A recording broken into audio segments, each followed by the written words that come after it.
ya se lo decía un poco más temprano, la Comisión Independiente de Investigación sobre la Pandemia de COVID en México publicó ayer su informe final y atribuye 300,000 muertes en exceso a malas decisiones del gobierno.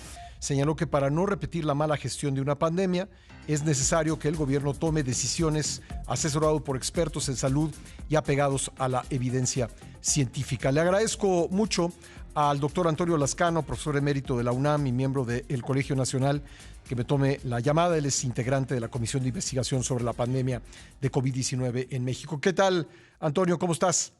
¿Qué tal? ¿Cómo te va, Pascal? Buenos días. Bueno, pues cuéntanos los detalles de cómo llegan a esta conclusión de que muchísimas muertes en la pandemia pudieron haber sido evitadas. Bueno, lo primero que hay que decir es que los datos son públicos. Uh-huh. Los datos son públicos. Se hizo un análisis muy cuidadoso usando técnicas matemáticas, estadísticas perfectamente establecidas, hablando con un número grande de personas que participaron en la lucha contra la pandemia, miembros del cuerpo de salud, del personal de salud, hablando con algunos funcionarios, con expertos en distintas áreas. Hay que decir que hubo muchísima gente del gobierno que se negó a contestar las preguntas que se le hicieron o que simplemente no respondió a la petición de ser entrevistados.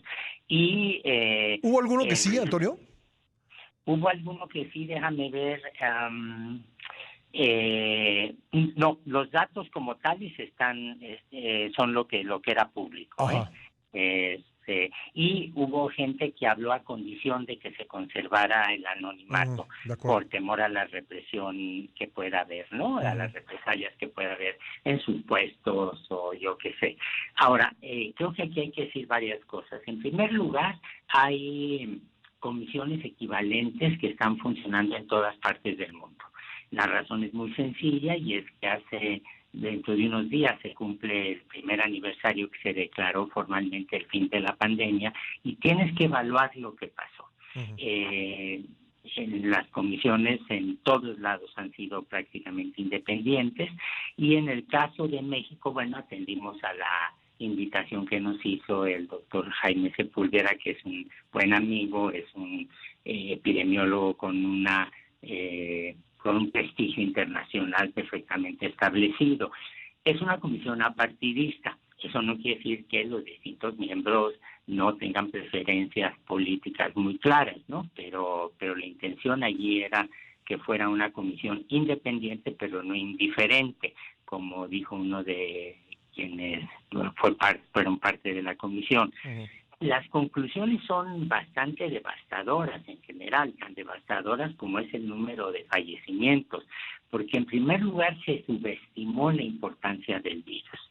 Esto creo que es algo que es una lección durísima que debemos aprender. Uh-huh. En segundo lugar, las decisiones se tomaron de manera personal, con un protagonismo que claramente tenía intenciones políticas, pretensiones de ser conocidos, en fin, pero no se tomaron en cuenta a los organismos que algunos de ellos incluso están establecidos constitucionalmente, como el Consejo General de Salud. Sí. Se ignoró a la Academia Mexicana de Medicina, que es la asociación académica más vieja de todo el país. Se ignoró a la Academia Mexicana de Ciencias, se ignoró los reclamos, las sugerencias, las propuestas que hicieron un gran número de miembros del personal académico, del cuerpo de salud, que se dirigieron públicamente al gobierno, y luego los resultados son bastante devastadores porque te das cuenta que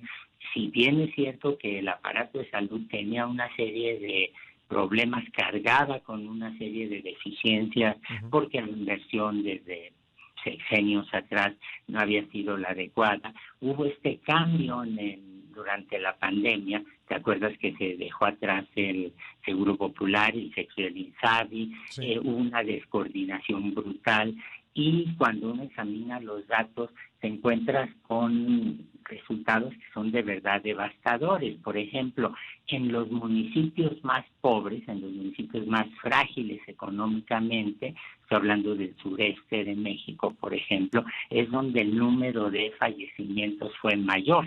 Es decir, la salud en México sigue siendo un privilegio de clase, ¿no? Sí. O sea, hay una conexión entre pobreza y fallecimientos por el COVID.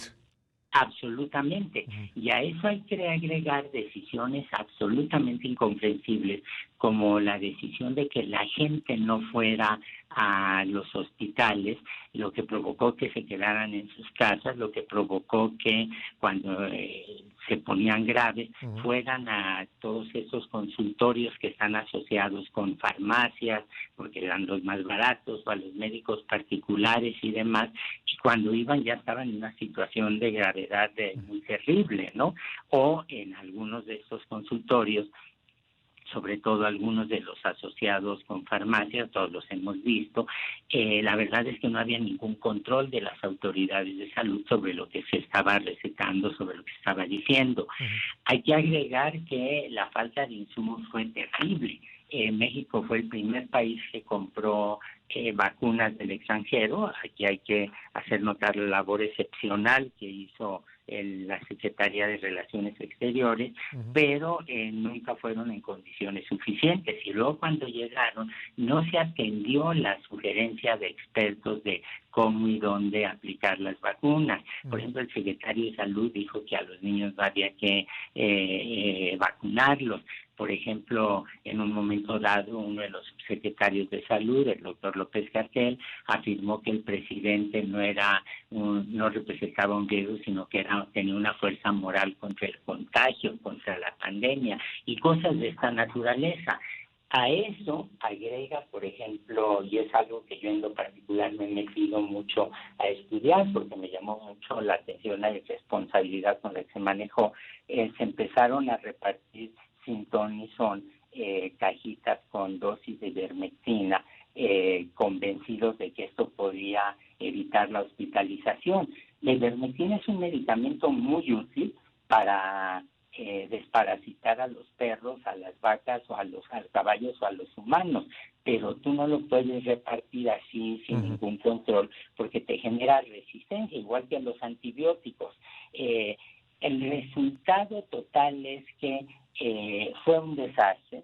La ciudad que tuvo mayor mortalidad durante la segunda ola de la pandemia fue la Ciudad de México, lo cual contradice esa imagen que se maneja de que aquí las cosas funcionaron en forma científica. No sé qué entienda el Estado por manejo en forma científica cuando ves el número de defunciones y los costos económicos en educación, en desarrollo, el número de niños huérfanos son absolutamente pavorosos. Es el peor desastre que ha sufrido el país en 100 años.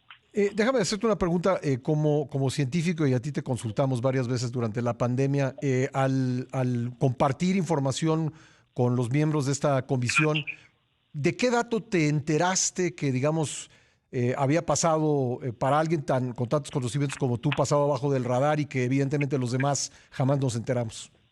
Bueno, yo no soy un experto en epidemiología, yo me siento muy tranquilo con la genética de el RNA, que es precisamente el material genético del virus. Yo, por ejemplo, jamás hubiera sospechado el nivel de mortalidad que hubo, de mortandad que hubo en la Ciudad de México. Yo nunca hubiera imaginado, por ejemplo, que atrás del discurso oficial, y aquí estoy hablando a título personal, que atrás del discurso oficial había estos números absolutamente tan devastadores. Yo conocía, como todos, las actitudes muy visibles de funcionarios, pero la verdad de las cosas es que hubo otros resultados que ya visto en perspectiva me di cuenta de su gravedad. todos sabíamos, yo he sido muy crítico de esto junto con muchísimos colegas, del famoso cuento de los ventiladores del CONACYT que nunca llegaron. Pero cuando lo pones en contexto de la gravedad del momento en el que hubo promesas fallidas sobre una vacuna que se tardó en llegar, y que cuando finalmente llegó la patria, bueno, pues es contra la cepa original del virus, no contra las variantes que han aparecido. Uh-huh. El problema que a mí me sigue sorprendiendo mucho, el CONACYT no hizo divulgación médica, científica durante la pandemia.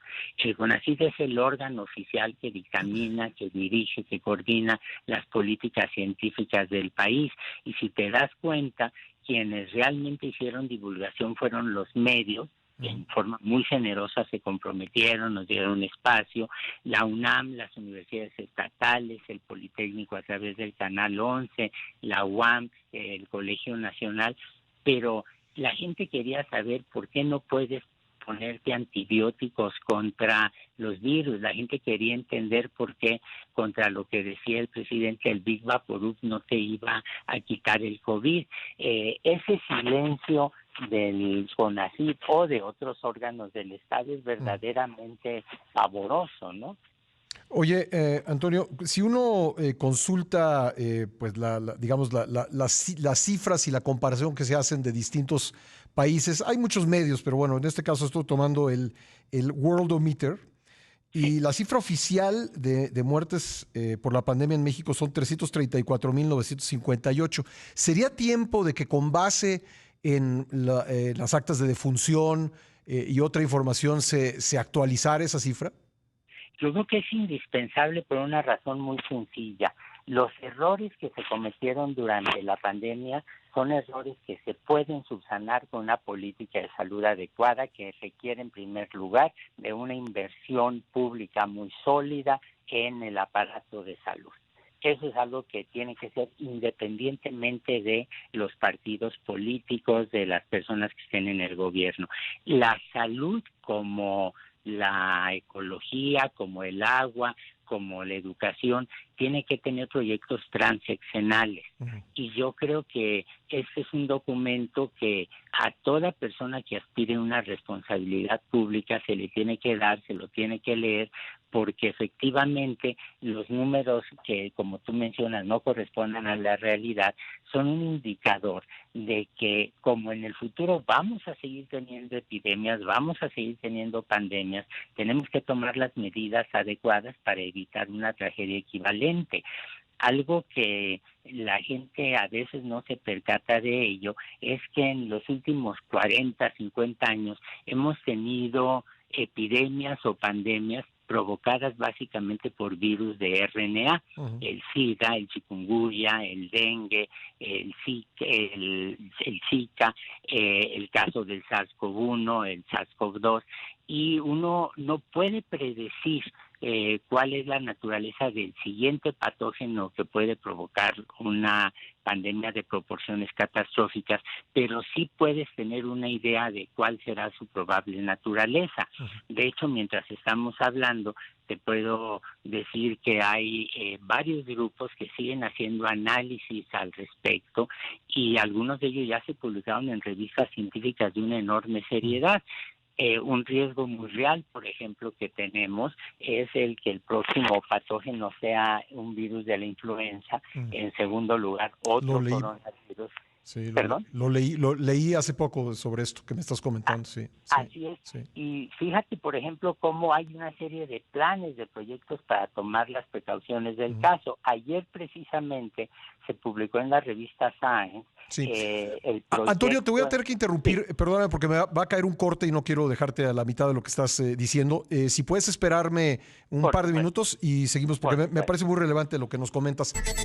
Le agradezco al doctor Antonio Lascano que me haya esperado en la línea. Nos decías, Antonio, que una de las razones por las que debemos revisar lo sucedido en la pandemia es porque nos puede dar herramientas para saber qué hacer en el caso del surgimiento de otra pandemia. Y yo me atrevo a decir, por lo que he leído y conversado con expertos como tú, que no es cuestión de si va a haber otra pandemia, sino cuándo será esta pandemia.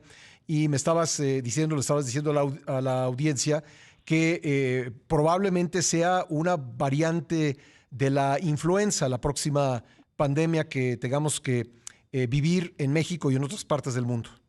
Mira, efectivamente ese es un ejercicio, por ejemplo, que como decía yo, se está haciendo en distintos lugares. En la UNAM lo hicimos, lo coordinó el doctor Samuel Ponce de León, reunió a personas de distintas disciplinas. Y digo distintas disciplinas porque pues, es evidente que las pandemias tienen que ser vistas desde la naturaleza del patógeno hasta las consecuencias económicas, sociales, políticas que se presentan. Y el virus de la influenza en este momento, el virus de la influenza aviar, ya ha matado a millones de aves en todo el mundo. Como es un virus que cambia, ya se adaptó, por ejemplo, a vivir en el ganado vacuno. Eso no significa que cuando tomes leche o compres queso manchego o algo así, vas a adquirir el virus, pero sí es un indicador muy claro de cómo los patógenos, los virus evolucionan. Y evidentemente tenemos ahora las herramientas moleculares, las herramientas biológicas para conocer la naturaleza de los virus, entender los cambios a posteriori. A priori, lo que sabemos es que si se dan este tipo de fenómenos, si han ocurrido, si los estamos viendo, pues van a seguir sucediendo. Ahora, la mejor manera de prevenir que haya daños mayúsculos como los que acabamos de ver con el COVID es teniendo una transparencia total, un compartir los datos y la resistencia del gobierno a ser evaluado, por ejemplo, hoy se refleja muy bien en el artículo que publica Sergio Aguayo en Reforma. Sergio es también miembro de la comisión y es, por ejemplo, así como no sabemos exactamente lo que pasó en esa tragedia pavorosa que es Ayotzinapa, tampoco te dan todos los datos de por qué se tomaron una serie de decisiones o porque, bueno, para poner el caso concreto, ¿qué fue lo que llevó a que de manera irresponsable se repartiera ivermectina en la Ciudad de México?